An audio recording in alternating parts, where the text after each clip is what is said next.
আসসালামু আলাইকুম ওরহমতুল্লাহ। আমি আখতার বিন আতাউর রহমান, আরবি প্রভাষক, কুড়িগ্রাম আলিয়া কামিল মাদ্রাসা, অ্যাডমিন, বিদ্যানিধি, তেষ্টা অনলাইন পেলিব্যাস। আপনারা জেনেছেন ইতিমধ্যে এনটিআরসি থেকে একটি সুন্দর পরিবর্তন হয়েছে। যেমন আগে প্রিলি, রিটেন, ভাইবা এবং পরে একটা গণবিজ্ঞপ্তি হইতো, সেখানে আবেদন করা লাগতো। তো প্রিলির বিজ্ঞপ্তি যখন দিত তখনই বয়স নির্ধারণ করা থাকতো, যেমন 35 বছর ছিল। তো 35 বছরের যারা ভিতরে থাকতো তারা আবেদন করতে পারতো, কিন্তু করতে পারলে কি হইতো, প্রিলি দিতে দিতেই দেখা যেত 35 পার হয়ে যেত। তারা রিটেন দিত মনে কষ্ট নিয়ে, দেখা যেত ভাইভাও দিত। 17তম বিশেষ 17তম গণবিজ্ঞপ্তিতে অসংখ্য ভাইরা যাদের 35 বছর প্লাস হওয়ার কারণে গণবিজ্ঞপ্তিতে আবেদন করতে পারেনি তারা।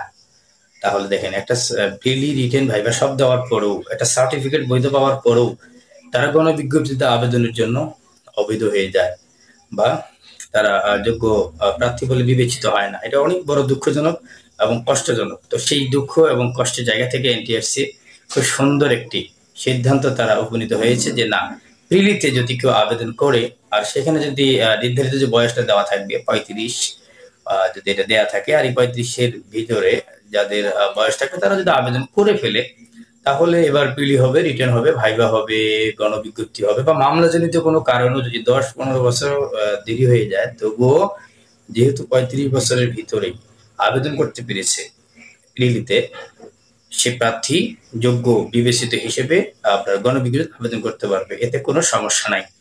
এটা খুব চমৎকার সিদ্ধান্ত নিয়েছে, এই জন্য আমরা সাধুবাদ ও শুভকামনা এবং অসংখ্য মোবারকবাদ, ধন্যবাদ জানাই এনটিআরসি মহোদয়। সম্মানিত অডিয়েন্স, বিশেষ করে আমাকে বিভিন্ন জায়গা থেকে বারবারই মেসেঞ্জারে নক করতেছেন যে যেহেতু আপনি 17তম, 16তম, 18তম আপনার বিদ্যানির একটি পেজ, আমার এই বিদ্যানির পেজ থেকে অনেকেই ভালো সফল হয়েছেন, বিশেষ করে কুমিল্লা, নোয়াখালী, এদিকে জয়পুরহাট, বরিশাল, বিভিন্ন জায়গা থেকে, নওগাঁ থেকে, কুড়িগ্রাম, রংপুর, বিভিন্ন অঞ্চলের, বগুড়া থেকে, বিভিন্ন অঞ্চলের প্রিলি, রিটেন, ভাইভা এখানে সফল হয়েছেন বিদ্যানির পেজ থেকে। তারা বারবার রিকোয়েস্ট করতেছেন, ভাই আপনি এবারও একটু কোর্স চালান, কিন্তু আসলে ব্যস্ততার কারণে হয়ে উঠছে না। তো আপাতত একটা সিদ্ধান্ত নিয়ে আমরা একটা অফলাইন ব্যাচ, বিশেষ করে আমাদের বাড়িতেই অফলাইন ব্যাচ কার্যক্রম চালু করতেছি ইনশাল্লাহ। সেটা আগামীকাল থেকেই, সোমবার থেকে চালু হবে ইনশাল্লাহ। তো এখানে বিশেষ করে কোর্স ফি সম্পর্কে অনেকে জিজ্ঞেস করে।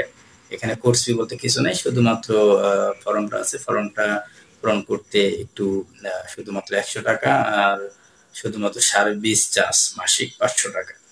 এই তো এটাই, এর চেয়ে বেশি কিছু নয়। আর মূলত বিদ্যানির আসলে সেবা দেওয়ার উদ্দেশ্য, এটা বাণিজ্যিক কোনো প্ল্যাটফর্ম নয়। বিশেষ করে